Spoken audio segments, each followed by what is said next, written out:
نہ پہنچاؤ۔ یہاں پر رک کر حضرت عمر فاروق کی بات پر غور کیجئے کہ دین اسلام کو اپنے ماں باپ کی محبت میں قربان نہیں کیا جا سکتا ہے۔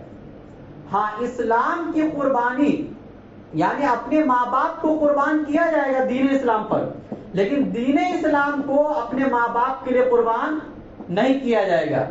یہی وجہ ہے کہ صحابہ کرام اللہ کے نبی کے سامنے بار بار یہ بات کہتے تھے کہ میرے ماں باپ آپ پر قربان۔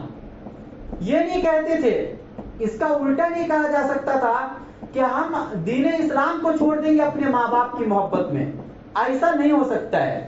لہذا ماں باپ کی محبت اللہ رسول کی محبت کے بعد ہے۔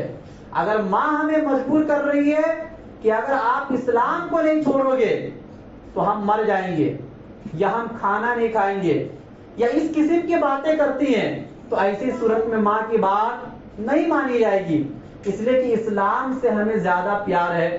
اسی اسلام نے ہمیں سکھلایا ہے کہ ماں باپ سے کیسے محبت کرنا ہے، ورنہ ماں باپ کے حقوق کو کون جانتا تھا، یا ماں باپ کے ساتھ اتنی نرمی کرنا کس نے سکھلایا؟ اسی اسلام نے سکھلایا ہے۔ اس لیے ہم اسلام کو تو نہیں چھوڑیں گے، ماں باپ کو چھوڑا جا سکتا ہے۔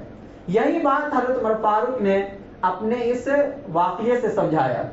اس کے بعد وہ بات نہیں مانی عیاش بن ابی ربیہ، اور انہوں نے یہ کہا کہ میرا کچھ مال ہے مکہ میں جا کر اپنی ماں کو بھی دیکھ لوں گا اور مال بھی لے کر آ جاؤں گا۔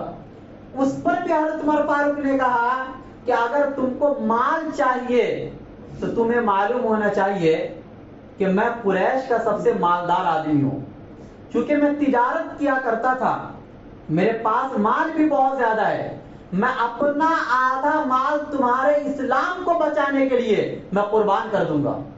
حضرت عمر فاروق نے کہا کہ مت جاؤ مکہ، میں اپنا مال جو اپنے ساتھ لے کر آیا ہوں اس میں سے آدھا مال میں تم کو دے دوں گا۔ یہاں پر بھی رک کر یہ بات سمجھنا چاہیے کہ حضرت عمر فاروق یہ کہنا چاہتے ہیں کہ دیکھو، مال کا اگر نقصان ہو جائے دین کو بچانے کے لیے یہ تو گوارا ہے، لیکن اگر دین کا نقصان ہو رہا ہے مال کو بچانے کے لیے یہ گوارا نہیں ہے۔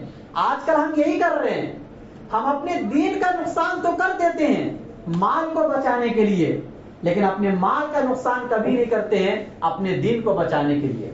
چنانچہ ہم دکانوں پر بیٹھے رہتے ہیں، نماز کا وقت ہو جاتا ہے، اذان ہو جاتی ہے، اس کے باوجود بھی ہم مسجد میں صرف اس لیے نہیں آتے ہیں کہ ہمارے مال کا نقصان ہو جائے گا، اگرچہ دین کا نقصان ہو جائے اس سے کیا فرق پڑتا ہے۔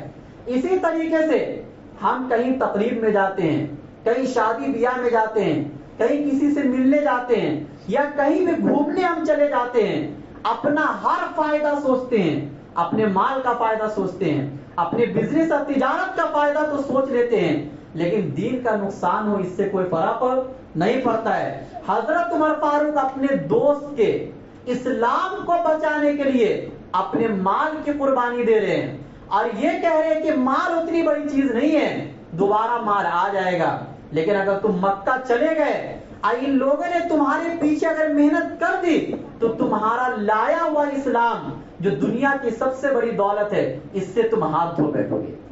لیکن اس کے باوجود بھی عیاش بن ابی ربیہ نہ پہنچاؤ۔